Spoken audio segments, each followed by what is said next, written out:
नमस्कार, मैं हूं आमिल बेग और आप देख रहे हैं सिटी बुलेटिन न्यूज़। पेश हैं आज के प्रमुख समाचार।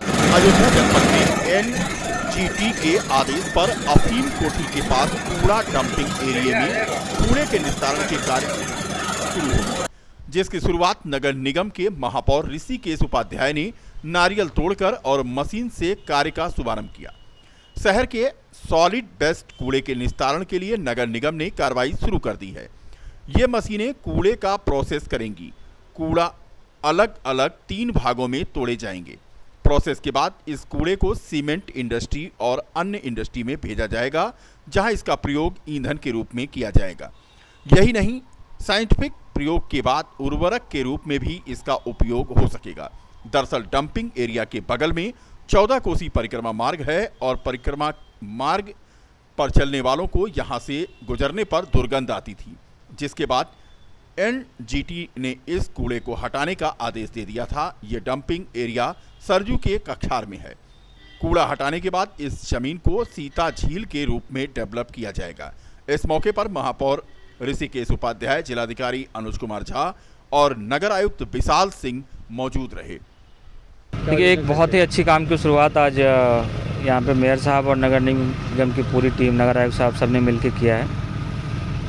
ये जो एरिया है बहुत ही सेंसिटिव एरिया है और सरयू नदी के कछार का एक तरह से है।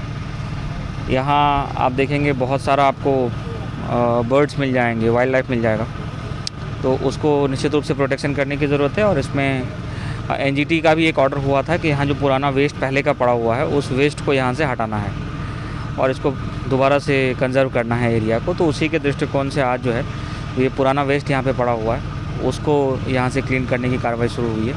45 में 70,000 टन इसमें वेस्ट है, तो उसको क्लीन करने में टाइम लगेगा, लेकिन ये बहुत ही अच्छे इंटेंशन से शुरू किया गया एक अच्छा काम है।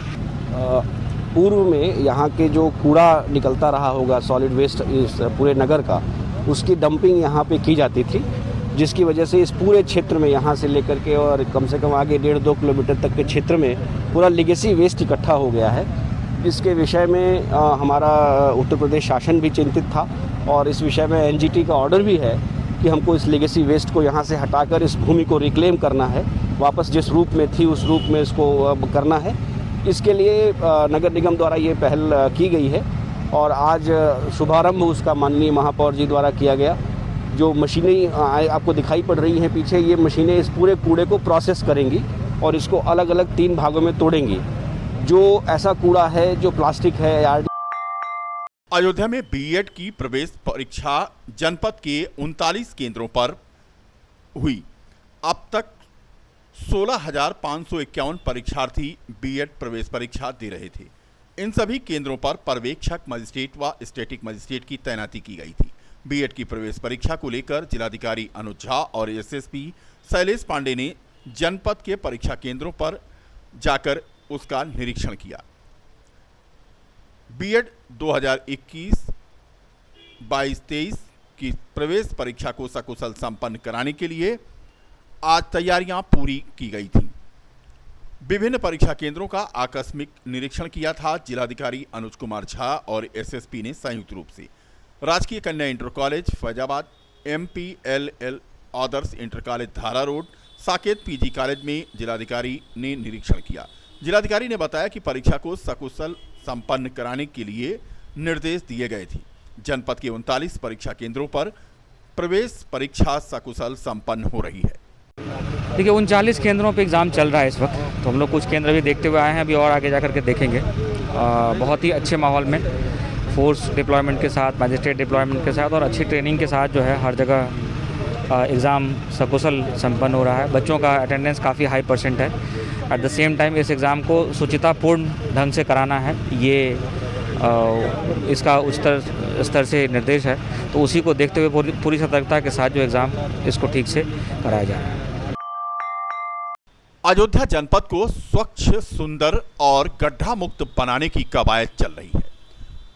माना जा रहा है कि अयोध्या जनपद में रोडें सही होंगी और आवागमन के लिए विकास कार्य जो चल रहे हैं उससे जनता को सुविधा मिलेगी।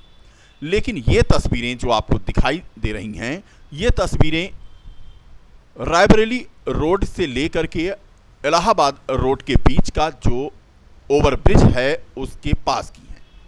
सर्विस मार्ग नीचे से बना हुआ है जो पूरी तरह से क्षतिग्रस्त हो गया है, बड़े बड़े गड्ढे बन गए हैं। सैकड़ों दोपहिया वाहन दिन भर इस रास्ते से गुजरते हैं। हाईवे के ऊपर से आने वालों को तो नहीं समझ में आता है, लेकिन जिन्हें पुल के नीचे जाना होता है, चाहे वह इलाहाबाद बाईपास हो या फिर रायबरेली रोड, इसी रास्ते का लोग प्रयोग करते हैं। लेकिन तस्वीरें आप देख सकते हैं कि किस तरह से बदहाल है यह सर्विस लेन। और ये 1-2 दिन की बात नहीं है, हर बरसात में यहां पर यही हाल होता है। जल भराव रहता है और लोग इसमें गिरकर चोटहिल होते हैं। बड़े बड़े गड्ढे हैं, इसकी मरम्मत होती नहीं है, यह स्थान नीचे पड़ता है। जरा सी बरसात हुई नहीं कि यह पूरा सर्विस लेन जलमग्न हो जाता है। अगर किसी को रायबरेली रोड की तरफ जाना है और वो देवकाली से आ रहा है तो उसे इसी मार्ग से होकर के ही जाना है। लेकिन इस मार्ग की हालत इतनी दयनीय है और इतने बड़े बड़े गड्ढे हैं। तस्वीरों में आप देख सकते हैं कि अगर जल भराव अब तो कम हो गया है क्योंकि बरसात नहीं है, लेकिन बरसात में यह पता नहीं चलता है कि यहाँ पर कितने बड़े बड़े गड्ढे हैं। इसमें गिरकर मोटरसाइकिल सवार, साइकिल सवार आए दिन चोट खाते हैं। जिम्मेदार लोगों की गाड़ियां भी इसी रास्ते से पार होती हैं। सब देखते हैं कि यहाँ पर ये स्थिति है, लेकिन इस पर पहल कौन करे? आखिर ये सर्विस मार्ग कैसे सुधरेगा? कैसे अयोध्या को संवारने की कवायद में ये पैबंद लग रहा है? आने वाला वक्त ही बताएगा। दिल्ली के कैंट इलाके में 9 साल की एक मासूम दलित बच्ची के साथ दरिंदगी की घटना ने इंसानियत को शर्मसार किया।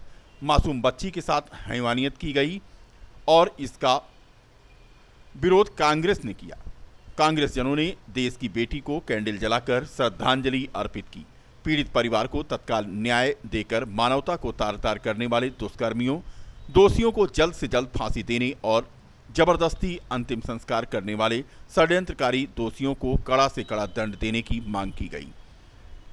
कांग्रेस ने कैंडल जलाकर के बच्ची को श्रद्धांजलि अर्पित की। कार्यक्रम में जिलाध्यक्ष अखिलेश यादव, उग्रसेन मिश्रा सहित तमाम कांग्रेसी नेता मौजूद थे। जो हैवानियत हुई उसे लेकर के हमारे नेता राहुल गांधी जी इन पीड़ित परिवार से मिलकर के उनकी संवेदना व्यक्त की और हर संभव मदद लाने का भरोसा भी दिलाया। उस बेटी की आत्मा को शांति को लेकर के आज हम लोग कैंडल जलाकर श्रद्धांजलि अर्पित की और आप सबके माध्यम से इस सरकार से मांग करते हैं दोषियों के खिलाफ कड़ी से कड़ी कार्रवाई कर और उन अपराधियों को फांसी के तख्ते पर लटकाया जाए, फंदे पर लटका करके, और जो बच्ची की लाश जलाई जिन अधिकारियों उनको दोषी भी कर कड़ी से कड़ी कार्रवाई की जाए। इसी शाम राम मंदिर निर्माण की आधारशिला रखे जाने की 1 वर्ष पूरे होने पर हनुमानगढ़ी में 1100 दीपों की माला चलाई गई। हनुमानगढ़ी में दीपमाला से दीपोत्सव मनाया गया। इस दौरान हनुमानगढ़ी के नागा संतों ने हनुमानगढ़ी की सीढ़ियों पर देसी घी के दीपक जलाए। हनुमानगढ़ी के नागा साधुओं ने राम मंदिर की आधारशिला रखे जाने के 1 वर्ष पूरे होने पर बेहद उत्साह दिखाया। मुख्यमंत्री योगी आदित्यनाथ भी आज ही रामलला के दर्शन किए थे और प्रधानमंत्री नरेंद्र मोदी ने भी अपने वर्चुअल संवाद में राम मंदिर की आधारशिला रखे जाने के 1 वर्ष बीतने पर प्रसन्नता जाहिर की थी। फिलहाल हनुमानगढ़ी के पुजारी राजू दास ने आम जनमानस से आह्वान किया है कि देश की जनता श्री राम के चित्र पर इस दिन पुष्प अर्पित करे और घर के बाहर 5 दीपक जरूर जलाए। साथ ही ईश्वर से प्रार्थना करें कि कोरोना जल्द से जल्द समाप्त हो जाए। आज महत्वपूर्ण दिन, आज सांस्कृतिक आज़ादी का पहला दिन, आज 1 वर्ष होने को है। आज ही के दिन देश के यशस्वी प्रधानमंत्री मोदी जी ने भूमि पूजन किया था। जब से लगातार आप भव्य दिव्य मंदिर निर्माण हेतु लगातार ट्रस्ट के तरफ से प्रयास जारी है और आज हम लोग अपार उत्साहित हैं क्योंकि आज ही के दिन सर्जिकल स्ट्राइक, आज ही के दिन धारा 370-35 से आज ही के दिन भव्य दिव्य राम जन्मभूमि मंदिर का भूमि पूजन अयोध्या में अपार उत्साह है, साधु संतों में अपार उत्साह है, पूरे देश के राम भक्तों में एक अपार ऊर्जा, अपार उत्साह है।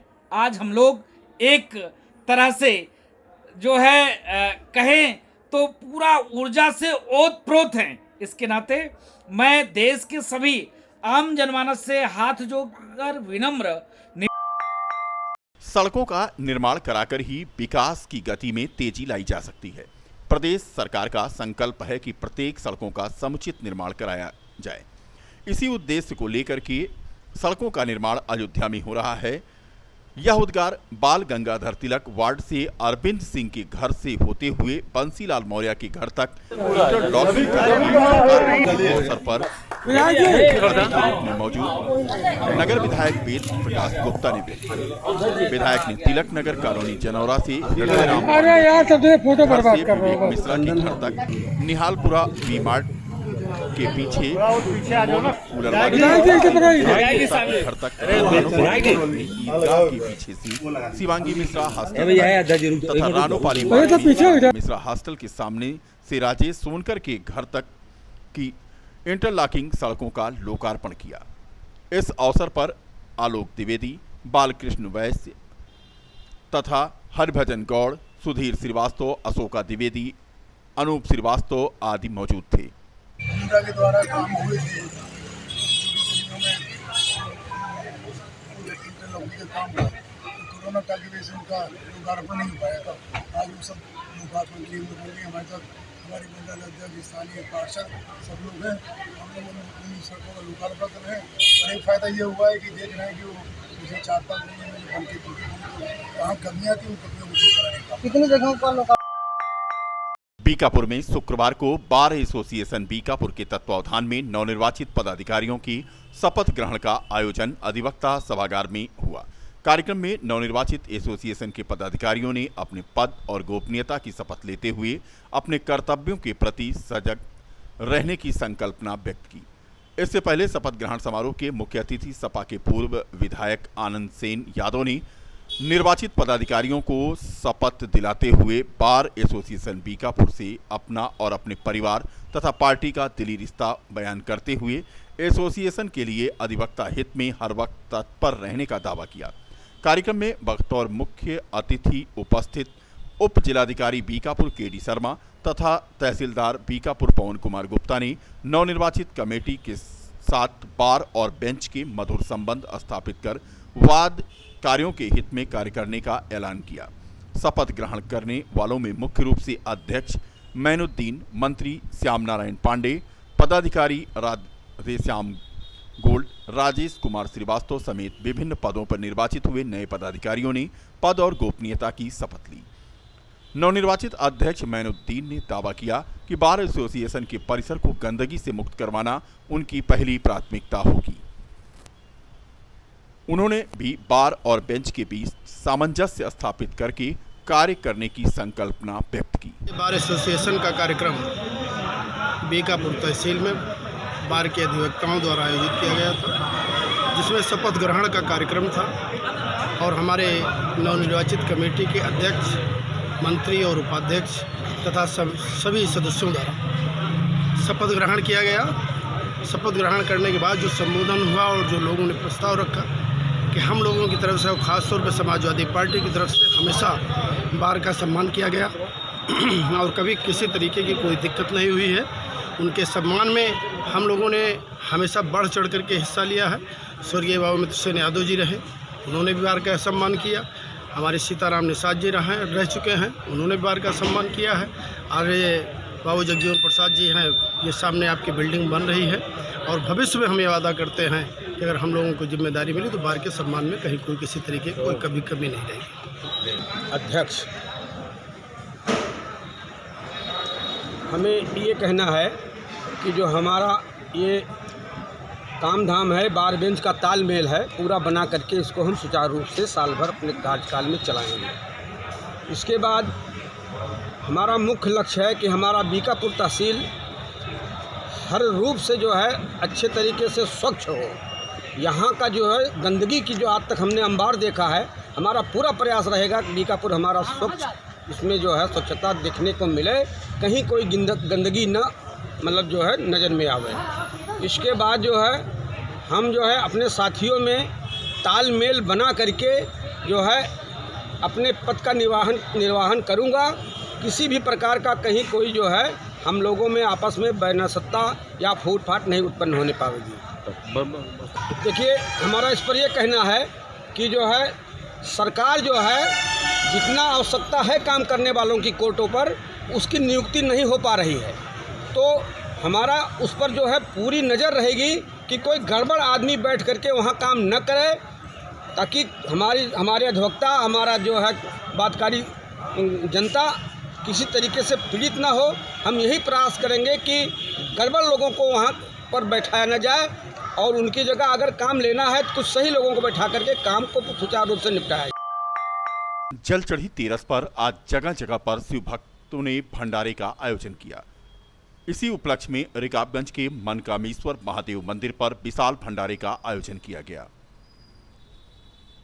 आज के ही दिन नागेश्वरनाथ, क्षीरेश्वरनाथ सहित शिवालयों पर जलाभिषेक एवं दुग्धाभिषेक करने की मान्यता है कि तेरस के दिन भगवान भोलेनाथ को दुग्धाभिषेक करने से समस्त विघ्न बाधाएं दूर होती हैं और मनोकामना पूर्ण होती है। आज के दिन बड़ी संख्या में शिवभक्त शिवालयों पर दुग्धाभिषेक करते हैं। रिकाबगंज मनकामेश्वर महादेव मंदिर पर आयोजित भंडारे में आज सैकड़ों लोगों ने प्रसाद ग्रहण किया।